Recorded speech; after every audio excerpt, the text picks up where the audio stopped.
Ladies and gentlemen, it's that time of the weekend. Boy, you already know it's time for Lights Out, episode 57, brought to you by our friends at Prize Picks. Prize Picks, download the app today and use code Lights Out for your first deposit match of up to $100, okay? And consider checking us out on Patreon because we've stopped being so lazy. You know, within the last 2 weeks, we've put out 2 episodes every single week, and we're recording more content at MomoCon.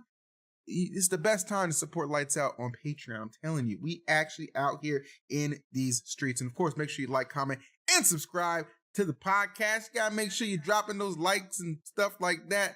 It helps us out a lot. What's that back talk I hear, Cosmos? Turn down your system. Oh, shit, do you hear me? Yeah, I hear me. I hear my loud, seductive, sultry voice. It's true. I don't hear it anymore. All right, we're good. You should it now. All right, we're good now. All right, ladies and gentlemen, we are happy to welcome you here. If you're watching live, you know we were talking to Light earlier. He's driving, but he will be here for next week for the big Gommel recap episode. So we will get your daily dose of Light and maybe the tournament winner too, depending on whom it is. But you got EE, you got Cosmos, and we got some things to talk about for sure. I want to start first with the fact that you, Cosmos, you won an event. I don't mean like actually like I'm surprised. Dude, was that event wasn't ranked or anything? It was a C tier. Was it really? It was, and you took it over Icy Mist. Who said it was a C tier? I'm saying it's a C tier. I read it on Lumi Rank. You won. What? I did not even know that was a C tier. You won a C tier event, my boy. I thought it was unranked. Nah, bro. Funny. You handled. I was really confused because I was there. Yes, you won, nigga. Because the week before, I went to a tournament that was like just as stacked. It just didn't have Icy Mist. And it felt like winning the exact same tournament, except this time I had to play Icy Mist. And this time when I streamed afterwards, and hella people came to my chat, was like, "Yo, good shit at that tournament. You played so well, good shit at that tournament." I was like, "Is this tournament really that big of an event?" Like, I know VG was streaming it, but I didn't even know there was that many people watching it. I didn't know that it was that high a profile of an event. Yeah, I mean, there's some players there. I mean, and you versus Icy Mist in grand finals, that's something that's going to put asses in the seats. I mean, she's very good. You're very good. It was a good showdown. Why don't you tell us how you beat Icy Mist to win that tournament? I'd love to know. I mean, I'm not gonna lie, I've been kind of farming Icy Mist recently. Like, I've just recently gotten very, very, like, my game plans are very solidified to where, like, if it's against a character that's really not that great, like, I don't think Samus is that great anymore, or at least against Pyra/Mythra. If I stick to my game plan, it's kind of hard for that character to do anything. Like, at the tournament a couple weeks ago, I played Icy Mist, and game 1, I washed the Samus so bad to where she ended up going Greninja game 2 and 3. And then in Grands, I didn't know she had a Greninja. She started Greninja, then I washed the Greninja, then she went Pikachu game 2 and 3. So I was like, yeah, she really just does not want to do the Samus matchup. And then this tournament, Gamble, I played her in doubles with her partner, and her partner forced her to go Samus games 1 and 2, and she really didn't want to go Samus. And then game 3, she ended up going Rob. So that was pretty interesting. And then at Gamble in winners finals, I was like, I'm pretty sure she's not going to start Samus because it's pretty clear that she just does not want to go Samus against me. So she started Greninja. I watched the Greninja. Then she went Rob, and I've been practicing with Void's Rob all the time last week, and his Rob is really good, by the way, which is really pissing me off. But I've gotten a lot better at the Rob matchup, which is why I watched the Rob too. And then she went Samus after that, and her Samus actually did a lot better this time. So yeah, she was playing pretty well that tournament. At least her Samus was against me. In grand finals, she also took a game against me with her Samus, and it was a lot more competitive. But it definitely felt very, very good to win that tournament because I felt like I was playing very well, but it also felt at the same time that I could play a lot better. And that's always a very good feeling to have going to like a big tournament like Gommel. Of course, you know, having momentum is huge. And I think it's not only important for you to have the momentum, it's important for the viewers to have the momentum too. So Cosmos, we're going to do something that's exclusive to our live viewers here on Twitch. Are you ready? I want you to pick a Japanese player. Okay? Okay. And then forget about it. Now I want you to pick any player, any Smash Brothers player. You have it in your head? Yeah. Chat, whoever guesses the character or the player he has in his head wins an automatic free care package from our friends at Advanced GG. Go. Light. No. Leo. No. Renai. No. Spargo. Ooh, that's a good one. No. Mars. No. Goblin. No. Kananabe. No. We already said no to Leo and Cola. Shuton. No. Seaman. No, ignore that one. Sonics. No. Yeah, Jims. Cosmos, yourself. Kep, No. Mutace, Mia, Tagurio, Ken, LMAO. Someone's just laughing. Riddles, huge. Oh my. Okay. Can we stick to actual people? Meister, Tweak, Ken. No. I can't believe no. You're all right. Can I guess? Sure. Zach Ray. Yeah. Like what the. You idiots! I knew. How do you not fit? Nobody gets it now. Nobody gets my it. favorite player. Nobody. We'll try again later. Maybe. That was way too obvious. Y'all are some gems in the chat. Come on, y'all knew this. That's embarrassing. I try to give y'all something for free, and it ain't even a STD, and you still didn't take it from me, E. That's shameful. We'll try again later. Okay. But you won your event. Good job. Light, although he's not here, we know he actually won a C tier himself. I have no idea who Light beat. I have no idea what the tournament was called. I have no idea when it happened. Apparently it did happen though. But Light won a tournament as well. So that bodes well for the Lights Out crew heading into Gamo. You two are also teaming together. So both your confidence should be at an all-time high. But did you see that event that took place in Japan? Did you see Kowloon? Kulon. Did you see Kulon? And did you see that epic grand final set between Gluto and Hurt? Now, Hurt kicked his ass in winners finals, but Gluto made it very, very close and compelling on the grand final side of things. Did you get a chance to check that out? I'm not gonna lie, I fell asleep right before grand finals. Dang, really? To be fair, it was like 5, 6 a.m. for me. So I mean, yeah, but Smash never sleeps. And that's the problem. I mean, I won't lie, I turned it off before grand finals, but but I was streaming. I had an excuse. I was interacting with people. I mean, I just kind of expected Gluto to get washed because that matchup also seems pretty hard. And Hurt is like, to be honest, he's definitely just one of the best players in the entire world. Hurt, in my opinion, is one of the best, one of the most skilled players in the entire world. Okay. But he's playing Snake. And I personally just don't think Snake is that great of a character. So the fact that he's doing all that he can and all that he is now with Snake, just imagine what he could do with a character with way more options. Obviously, Snake still has a good amount of options. But seeing the way that he plays, I expected him just to wash Gluto, honestly. Even though Gluto's a very, very good player, he has been doing well as recently, but he's still basically known as one of the most, if not the best fundamental player in the entire game. He's sensational. I don't disagree. I was just honestly surprised, not super surprised, but I didn't expect it to go to game 5, a close match like that, because of what happened in winners finals as well. You know, I didn't even expect that. You know, I'm kind of disappointed in Kowloon a little bit. And let me explain why. Okay? Although Gluto and Hurt put on a masterclass in grand finals, which Hurt did get the best of them, but I appreciate how well Gluto played and adapted. I must confess, MK Leo not going to this disappointed me. I think Big Boss didn't go, Meister didn't go. I think they were all still in Japan and they just didn't show up. Apparently Alcimo got sick, Mia got sick. Well, you know what I am? I'm sick and tired of excuses, okay? Everyone in Japan, listen to me and listen to me well. Everyone wears a damn mask anyway, so what does it matter if you're sick? You're not gonna contaminate nobody. Just double up if you really think it's that bad. I need you to push through the pain, okay?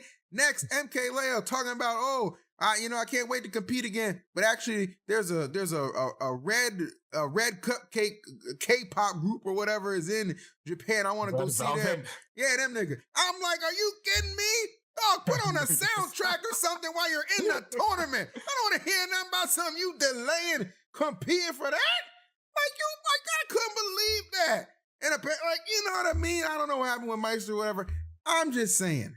And our only hope for NA was Goblin. All right, Goblin, you got 25th at the big tournament. I'm like, you might do all right. 17th. I'm like, Lord have mercy. And then they trolled poor Goblin so hard on Twitter. Said that little kid outdressed him. I was like, Lord have mercy, this ain't right. This is what NA has been reduced to. disrespect, and I don't like it one bit. Not one bit. So it's okay. You know what? So I was like, I said Gluto's honorary NA for this tournament. Maybe I was an honorary Frenchman. Either way, I wanted him to win. He didn't get the job done, but it's okay. Him and Hurt Masterclass, like I said. But to me, Cosmos, Smash stocks on a decline. We need something to boost the stocks back up. I mean, am I the only one who feels that way? It's not just the defeat of NA as of late. It's just the whole vibe is just, you know what I mean? Like back in the day, you wouldn't miss a tournament for nothing. Now I don't know who to rely on to show up. I mean, it's like, what do we got though? Tell me that. Damn. What do we got at this point? Like, you got to give something for these tournaments. First of all, Japanese tournaments have no pot. Like, that's just is what it is. So obviously, true. People like American players like Leo and Meister are going to be less inclined to go to a tournament that's not as big as, like, say, Kaguribi. Kaguribi is still going to be like, the monetary value is in the status of you winning the event. Yeah. Essentially. You're not going to get that kind of status winning Kulon. Obviously, I would still love to go to a tournament like that, but that's just probably what they feel for a tournament like that. And even here in America, there's not really that many big pot tournaments going on. Obviously, MomoCon has like a 5K pot bonus, but like Level Up had a 10,000 one. Yeah, Level Up Expo always does. That's why everyone should always go. Yeah. But tournaments like Gauntlet doesn't. I don't even know if there's really anything happening in June. MomoCon has a 5K pot bonus, but I don't really even think there's that many people going to that. I know me, Tweak, Light, and DeBuzz are showing up, and probably everyone else from Georgia, like Cola and stuff. Wrath, Goblin. So, but other than that, I'm not really sure. I know Sonics is not going. I'm pretty sure Spargo's not going. So there's just not really many big tournaments for people to want to go to, and it doesn't feel like you get much value off of. I won't say it's in like the Smash 4 era at the end of Smash 4's lifespan where you would gain absolutely nothing from winning tournaments. Right. But with the way the state of the game is now, the characters that you have to fight against, and then also seeing that tweet from Nintendo where they said that they will announce the new Nintendo Switch within this fiscal year, knowing that probably the new Smash is going to come on the next Switch, it kind of just feels like, all right, we're just going to basically cruise. We're on cruise control now until we get the new Switch and have some more information about the game. And then when the information about the game comes out, people are probably going to go into stuff more to warm up for the new game. That's fair. I mean, I give that up. Well, there was a little bit of excitement on NA's part. I thought I am talking about, put the results up on the screen, Low Tide City. I'm not sure if you got a chance to check out Low Tide City. Obviously, we wanted to be in attendance. It just didn't quite work out with it being Mother's Day weekend and stuff coming up. But nonetheless, I watched it all Sunday. Good little 9-hour stream. It was fun. DeBuzz, the king of winning just barely not a major tournaments, gets first place, followed by Lima, who did reset him. But DeBuzz did clutch it out. Mutace in third. Peebnut fourth. Geist making an appearance. Geist was a surprise. I was glad to see Geist do well. I like Geist a lot. He's a good kid. Him getting fifth. Teaser making his return. You know, he was gone for a while because he was sick, but he's a Georgia guy. Fifth place with Samus. Put Shattuck in losers bracket. And speaking of Shattuck, him and Jordan round up seventh place. Yeah, Shattuck seeded to win this tournament. Finally broke the LTC curse and did get a top 8 there, but would lose shortly after. Again, Teaser put him in losers, and then Geist took him out. So losing I know Bayo Corrin can be a little rough. I just assumed those battles with Lima would leave him a little bit more battle tested than to lose to Geist. But what do you think about Shattuck getting seventh here and DeBuzz winning? It's interesting because whenever you look at it right there, you can see that he lost to both fifth place players. Yep. So it's like theoretically deserved seventh place because you lost to the people that were right above you. Obviously, I feel like I didn't really see the match with Geist, but I saw the match with Teaser, and it was like basically game 5 last hit, and it was really, really close, and Teaser just pulled it out. Also clutched up game 4 too, because Shadow was up 2-1, and then Teaser pulled out game 4. There was a very tight game 4. But I don't know. I don't know how much experience either of them have in the Corrin matchup, but those are the things that like I've been talking with other people about, is that like Corrin is a good character, obviously, but a lot of people are still losing to matchup inexperience. So the fact that Shattuck lost to Geist, which is definitely a matchup that he is experienced in, I'm not really entirely sure how experienced Geist is in the Corrin matchup. And obviously, I think Corrin does pretty well against Bayonetta ever since Smash 4, and I still think she does in this game too, just because of how much control she has over the state of the game, the state of the match when you're playing it slow and forcing Bayonetta to play pretty slow. I feel like Corrin would do pretty well against Bayonetta. What's his name? I was talking to Siski at some point, and he did tell me, it was like a year ago, he did tell me that out of all my characters that I was playing back then, it was like Aegis, Inkling, and Corrin. He said that Corrin did the worst and that the matchup is really, really bad. Like Samus just destroys Corrin. So I guess because of that, I'm not surprised that Teaser beat Shattuck, but I am kind of surprised because I think it was at Genesis. Shattuck beat Yoda, which is the best Samus player right now, like by far. Like Siski is still like pretty close, but it's pretty obvious that Yoda, at least results based, is the best Samus player at the current moment, and Shattuck kind of washed him the games that he did beat him. I think it was game 5, but the games that Shattuck won, they weren't really even close. So I'm not really sure what to make of it. Maybe it was just a bad weekend. Maybe he just really wanted to top 8 and he was just gassed after it because of his curse of not getting top 8s. But I don't really think that's going to be anything that affects him going into Gommel. If anything, it'll probably motivate him more to like prove people wrong and saying like, oh, Shattuck, he really isn't the real deal. Maybe his free trial period is over now and he's not a top 10 player. So I'm pretty sure if he goes to Gommel, he'll probably want to show up even more and probably just destroy people that are in his path to shut people up. Yeah, I don't think, because I saw some people saying like, well, this is, proof why you can't jump the gun or have recency bias and say that Shattuck is the best in the US. So I'm like, I mean, there's cases for tweak, there's cases for light for sure. I mean, DeBuzz won the damn thing. But I mean, he still got top 8. He still got, some pretty solid wins. It's just, to me personally, it just all kind of comes down to, some days you have it, some days you don't. Not every, listen, if I'm Shattuck, I'd rather have by his standards as of late, a bad performance here than at, Gommel. So I think Shattuck's going to be just fine at Gommel. But Cosmos, do you know who may not be fine at Gommel? What are you talking about? Who's not going to be fine at Gommel? Well, this guy is a little bit of a wet blanket, or maybe he's a wet blanket for others.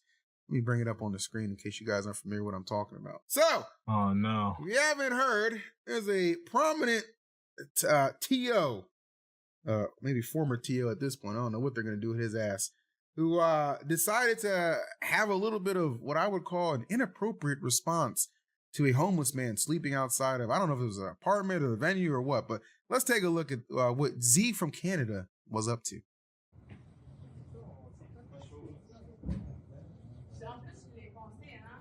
Oh no. Don't do it. Don't do it. I want to know who was the one that gave him the water. I don't know who that lady was. Man. And there you have it, folks. That right there is why Z will no longer be TOing, to my knowledge, and Get On My Level. A lot of backlash for that. Now, look, to Z's defense, he did come out and apologize, and he did say this guy had been a nuisance to the community and people at co-op. How's that noise? You got a dog in there? Yeah. There's always something new with you. All right, anyway. There, some people have cooperated that homeless person has been a nuisance and has caused some problems, harassed people in like a threatening manner, stuff like that. And okay, but the thing that I think did Z in here is you have to understand the court of public opinion will supersede anything, okay? Like, even if you were doing it for the right reasons, quote unquote, like, I don't really think, I think there's just better ways to handle it. Throwing water on it, who's homeless and sleeping and just laughing is probably not going to go over well with the general Twitter public, especially in the Smash Bros. Community, okay? Especially, too, when a lot of people think you're just saying this stuff to kind of save ass, all right? Now, me personally, I just don't understand, why. Just wake them up normally, bro. Just give them a couple taps like, hey, bro, You gotta skedaddle. Yeah, like the water was so unnecessary. Yeah, you gotta skedaddle. If he gets a little, you know what I'm saying, boisterous or rowdy, just make sure you got your squad with you. Like, yo, you're not really trying to do this. And he's probably not going. He'll just trickle off on his own way. The problem that happened here was that you're laughing about it. You have a big old goofy smile on your face. And you already have a history that people will try and get at you because of stuff you've done in the past, like that they've, you know, wagged their finger at. That's usually the big thing. Like if you do something, you know, that's unwarranted, they'll just always bring up your receipts to see if this is actually unwarranted to like attack you or not. That's always what ends up happening. It's true. It never fails. So Z, I don't think you're gonna be. I mean, I don't know what your status is right now. I just know you're not. I didn't see it on that Gamo event page, so I just pretty much assume you're just cooked off of that. And smart to Gamo too to handle that in the background and not have to bring that front and center. Like a lot of people are demanding statements from. No, shut the hell up. Yeah, you people aren't owed. Just sit back and let the TOs handle everything on the backside, which it looks like they've done. So kudos to Gamo. Happy about that. I don't know. Cosmos, would you bet on Z like making some triumphant comeback to the community and getting his way back in and, you know, winning over the hearts of many? Was that a bet you'd make? Probably not. I don't know. Probably not. Of course you wouldn't. That'd be the dumbest bet of your life. Unlike betting on Prize Picks. Wow, Phil, what do you mean? Well, let me tell you guys, Prize Picks is America's #1 fantasy sports app with over 5 million members, and none of them probably chucked water on somebody. It is the most fun and exciting way to get in on the action while you watch your favorite sports teams and players. You just pick more or less on 2 or more player stats for a shot to win up to 100 times your cash money. We all know May is a huge month for esports, and all of it is on Prize Picks as well. Cash in on all the exciting esports action this spring, including Counter-Strike, League of Legends, mid-season invitationals, Gomel in Toronto, all that fun stuff. Me personally, I'm testing my skills on Prize Picks this season, and it's been the most exciting way to play my daily fantasy esports betting. So if you got the skills, come along with me and turn that $10 into a little $250. If you're a smasher, you know you need that. So make sure you download the app today and use code LIGHTSOUT for your first deposit match of up to $100. Pick more, pick less. It's that easy with Prize Picks.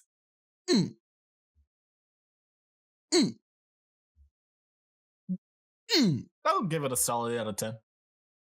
Listen, that was solid. What do you want from me? It's the same ad every week. All right. What do you people want from me? I'm not arguing.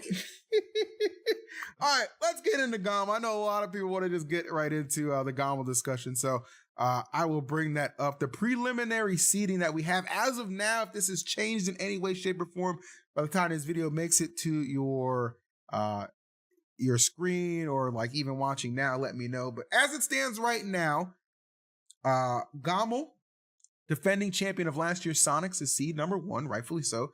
Followed by Shattuck, huge boost for him. He is seed #2. Followed by Tweak, Light, MK Leo, Onin, Meister, Riddles. Those are your top 8 seeds. And then rounding out the outside, you got Cola, DeBuzz, Lima, Matsunabe. So we do have some Japanese representation with him and Neo here as well. And Siski. Kananabe and Jogibu here as well. So Europe's got Siski and Tariq.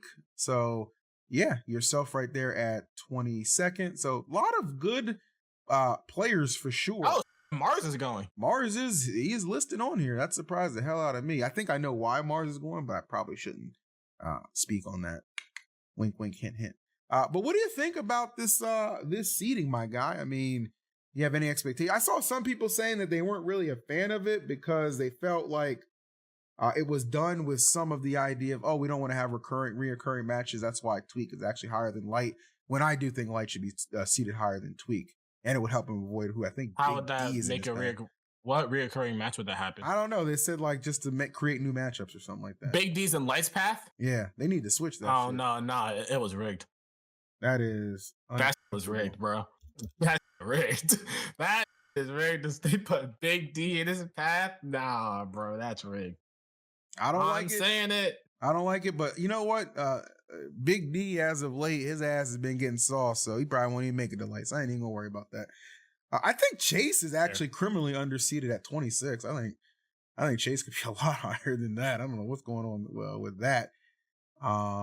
Could maybe make the case for Ouch as well. I don't know. Karama hasn't played in forever. I don't know how Karama. I mean, yeah, I think that's why this seeding is really interesting because there's a lot of people that have come to this tournament that just haven't really been seen at anything for a while. Like we haven't seen Siski in America in a long time. We obviously don't really know exactly where to put Kananabe or Yogibu. This is Canada, to be fair, not America. But yeah. Well, Canada's part of America. Come on, bro. Okay. I don't care what nobody says. You got it. But yeah, like Karama, I haven't seen him compete in a long time either, at least like at a major scale tournament. So I'm not really sure when the last time I saw Tarek here either. There's just a lot of names that Genesis. like Motonabe. There's a lot of names here that you wouldn't really know where to put them, which is probably the same kind of problem that Japan has with seeding American players going to Japan, because I don't really know how they would see them either, because you don't know how they would do against their players. But I think a lot of them just see them off of legacy, which is fine because you don't really know what to do there. But yeah, like that's probably why the seeding looks really weird, and a lot of people have a lot of problems with it, because how would other people see this? There's no real concrete way of really finding where to put every player when there's not really much that everybody has been going to. Tell them. You speaking that gospel right now. Now, I do think, I don't think, because this is like seeding from like I think 4 days ago. So I do think there's going to be some adjustments by the time the actual tournament does get started, which I think is good. I don't think so. I think the seeding you think this is fine? Stopped. Yeah, they said that seeding wasn't going to change starting Monday. So that's the final seeding? I mean, listen, I love my friends at Gamo, but I don't know who's TOing that. That's probably a CAC special. That seeding stinks. There needs to be several readjustments to that if that is indeed the final seeding. I want to take a look at the bracket, to be honest.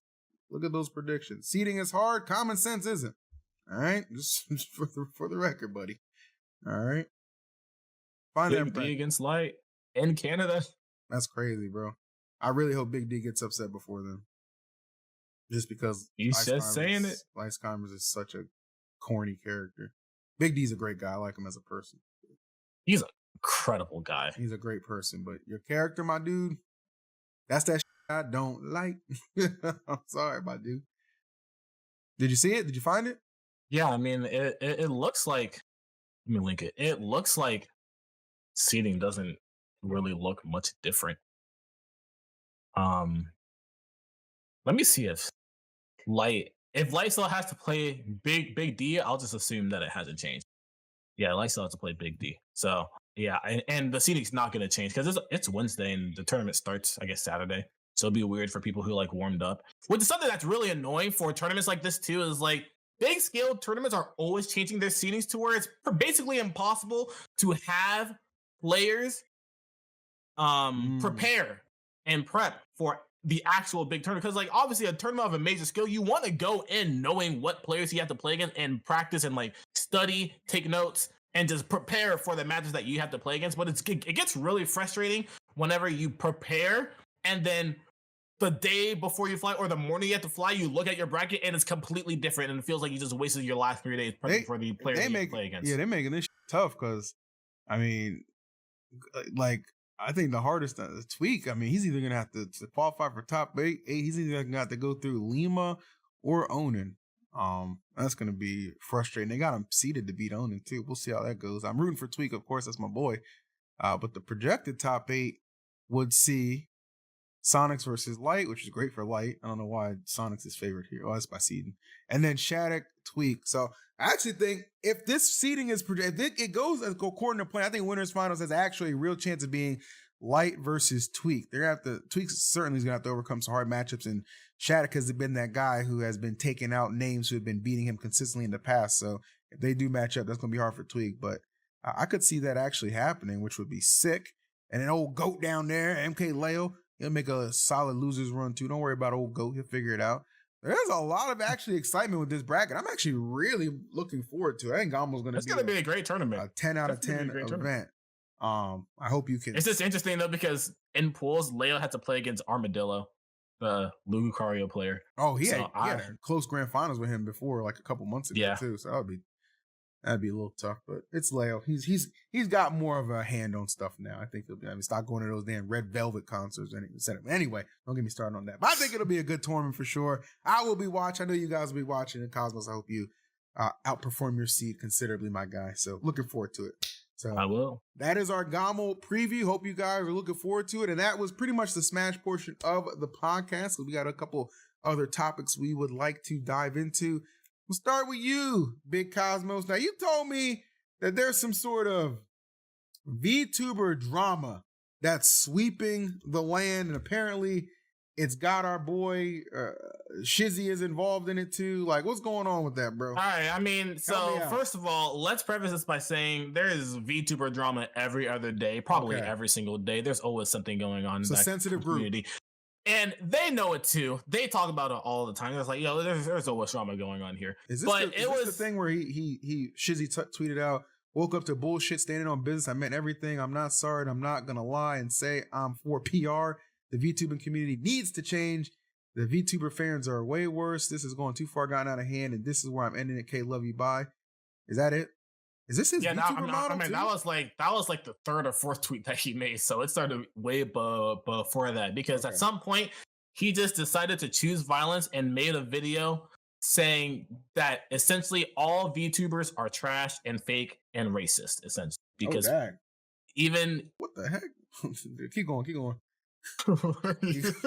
But yeah, so he basically said that like all VTubers are like fake people. They don't care, and they're racist because all of their models, or 99.9% of their models, are not black, and they're always trying to turn anybody into Asian or looking white. They're basically essentially whitewashing people, which is essentially what he said. And like obviously a lot of the people are white, and people don't hold accountability to the people that basically say, because a lot of VTubers just end up saying nigga casually for fun. Like not casually for fun, but in a funny context. And like when people do try to attack them, they like say that they're ruining like the their community, and they're like taking it too seriously when it was like an accident or a joke or something like that.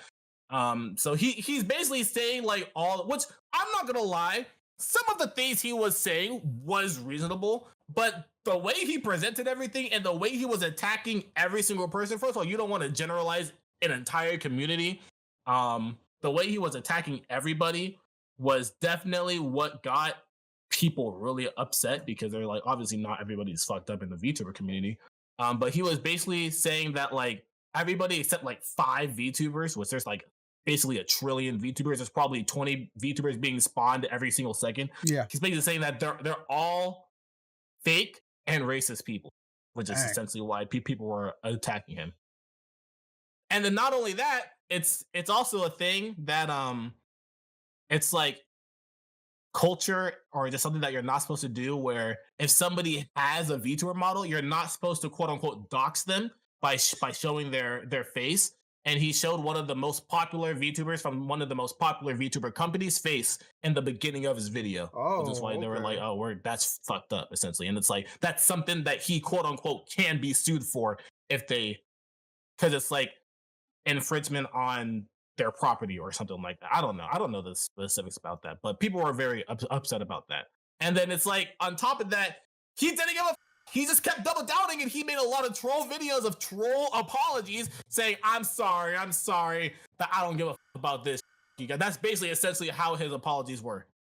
And then first of all, I don't understand attacking an entire community like ever, because you're never gonna win. You never win scenarios like that, ever. I don't understand why you would ever attack an entire, doesn't matter if it's a Smash community, FTC, League of Legends, VTuber, doesn't matter if it's the potato farming community, you're never gonna win against an entire community. You lose. And then the fact that like he was doubling down on everything, and just like people are going to look at receipts, and they found receipts of him being a fucked up person in the past, and they're bringing that up. They're saying, hey, this guy's actually fucked up. We should get him out of wherever he is. That's obviously going to happen. And then not only that, at some point, I think it was like yesterday or something, his like ex-girlfriend came out and Oh, Lord. said that his like his like last relationship was like toxic or something, and that he had to account for that and then make a twit longer for that, like clearing that up. It's like there's you only cause problems when you attack somebody that doesn't, when you attack multiple people that don't really even need to be attacked, because obviously not everybody in the VTuber community are racist. Obviously you can point out one thing and be like, hey, this person's fucked up, other people shouldn't be doing this, take this as an example, and that's it. But if you take an example and say all y'all niggas are like that, all y'all niggas are fucked up, you all niggas, y'all niggas need to fix your shit. All right, That's you can't do that. You can't do that. I'm trying to still get this ad money, nigga. Calm down. I mean, I'm basically saying what he said word for word, so you definitely can't play the video on stream, but right. I played it a little bit, then stopped it. I didn't realize it was had some vulgar stuff, which we don't condone on this stream or this podcast, by the way. 100%. So yeah, obviously it's like there's a lot of drama in the VTuber community, but obviously there's a lot of really nice people and a lot of really cool people in there too, and sure. it's also in general a pretty chill community. People just like, they watch their VTubers and they just support their VTubers, and they kind of just go on with their day, and it's basically Shizzy or 6 Seconds just attacking those people, not just the VTubers but the people that watch them too, and saying that they're both fucked up on both ends essentially. Wow. I mean, I'll be honest, I didn't put in like, I mean, I saw like Mighty Keith and a couple other people like responding to some of the stuff. I didn't like watch the video, and I didn't follow up on what's going on.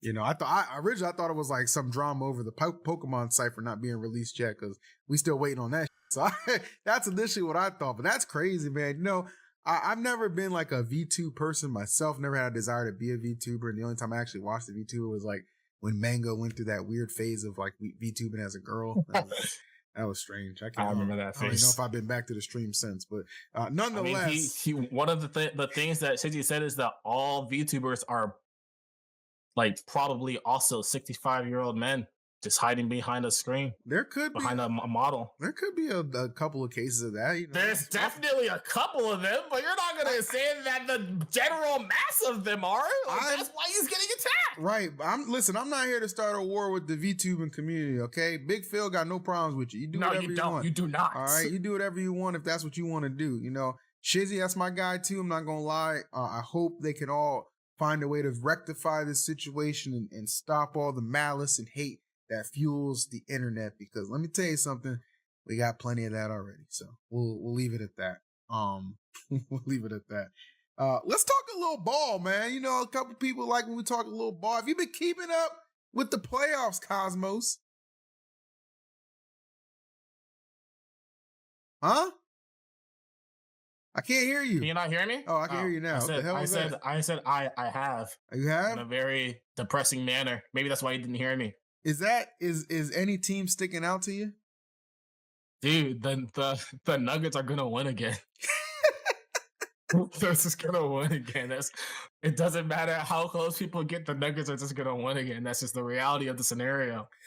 Well, I think I think the Nuggets are definitely getting through Minnesota. All the momentum is there. They can't stop Jokic. Now Jokic is like, oh yeah, I am an MVP. Let me play one. That's it. I think what a lot of people are not accounting for, though, this doesn't give the Nuggets a trip into the finals. There is still either OKC or the Mavs. And keep this in mind, it's 2-2 between the Mavs and OKC. OKC beat the Nuggets 3 out of 4 times. 3-2 between? No. It's 2-2. It's 2-2. 2-2 between the Mavs and OKC. I think they might play again tonight. Yeah, you're right. But the OKC beat the Nuggets like 3 out of 4 times in the regular season. So they're not out the woods yet. Like, I think they come out of this series. But didn't the Timberwolves do that too to the Nuggets?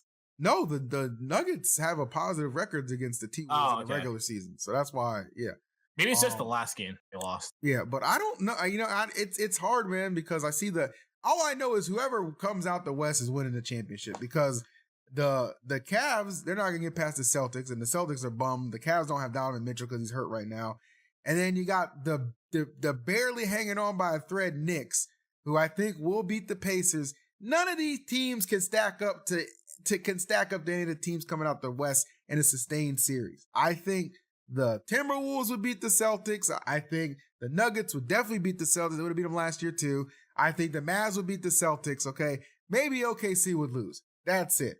If the Knicks were healthy, I'd give them a good shot to get out the East, but they ain't healthy. So all your Nick little gems out there, they ain't healthy. They ain't doing nothing, okay? If you're a smart man, now my money, since my Clippers got eliminated unceremoniously, I'm rooting for the Mavs right now. I like Kyrie. I like Luka. I hope they go all the way. Yep. But smart money says Denver goes back-to-back and defends their championship. A modern-day Chicago Bulls, a modern-day Golden State of 2017. That's just what we're looking at right now, folks. That's just the way I see it. I just really did not expect the Mavs to struggle with the Thunder this much. And like they do have a lot of good players, but they're a very because they're a very young team, so they're very inexperienced, and they got Kyrie and Luka on the same team. Balling. They both balling. So the fact that the series is tied, I don't think that if the Mavs do end up winning, because I do think they'll end up clutching out the set. I thought that was 3-2 Thunder. So now that I know that it's actually 2-2, I do think that they're going to end up clutching out the set. But I don't know if they're going to be able to be, because they're going to have to be extremely exhausted after that set, after that series. So going against Denver in there, because Denver's also going to be the first or the higher seed. Yeah, they're going to be the higher seed. So they're going to have to play multiple games at Denver, high altitude. They're going to be struggling. I don't know if they're going to be able to take 4 games out of 7 games against Denver. Like, obviously I do. Kyrie is a magician. He's a magician. He does God's work on the ball. But Luka is God. No one's God except the Almighty. No, sorry. He is a basketball. Jokic. God. Okay. He's very good. I'll say that. He's very good. Look, the Mavs need Kyrie to be more aggressive. I know he defers sometimes to Luka, and they've kind of figured that out throughout this regular season and these playoffs, but they need Kyrie. Kyrie is a scorer first. You can't be getting 9 points out of Kyrie. Even that last game that they played, Kyrie and Luka played like ass, and they still almost won. Like, it was like the last 2 minutes they let it get away from them. You get both those guys just giving you decent, efficient ball, they're going to win the next two. I don't care if they're playing in OKC, Dallas, Timbuktu, I don't care. The Mavs in 6. That's all that's going to be. So, root for the Mavs. Okay. When we revisit this next week, it'll be interesting to see where we are. But my predictions are we'll have conference finals taking place between the Mavs and the Nuggets, and then the Knicks and the Celtics. So, we shall see how that goes. That sounds about right. Yeah, that does sound about right. Yeah. With that said, though, guys, I know a lot of you from a couple of podcasts ago were like, talk about Hunter x Hunter. We want to know what your takes are with Hunter x Hunter. I am more than happy to tell you that my full Hunter x Hunter take, my full Hunter x Hunter review will actually be taking place after this podcast is over. So you're watching it live, make sure you stick around because I'm going to stay live. I'm going to talk about Hunter x Hunter. We're going to go arc from arc. But I will give the podcast a little bit of a taste. What do I rank this anime overall in its totality? 1 out of 10. 1 out of 10. Out of 10. In its totality, I give Hunter x Hunter a 7 out of 10. No, you know what? No. 8 out of 10. 8 out of 10. But that, but girl was about to say Hunter x Hunter was a 7. No, it's 8. It's 8. I'm not tuning into your stream, bro. You can do that by yourself. But I did that to prove a point. It's an 8 out of 10. But it goes to show you just how one arc, which dragged on. I mean, it dragged like an old man's nuts heading to a bath.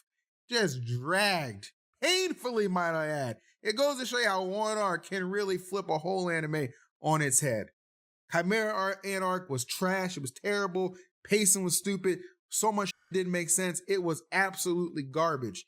And we're going to talk about that post this podcast. I just wanted to give that out there and give people a little taste of what I thought about that. But Rose yapping. Thank God for the last little 24 episode arc with the chairman election. Shouts to Hisoka and Lumi.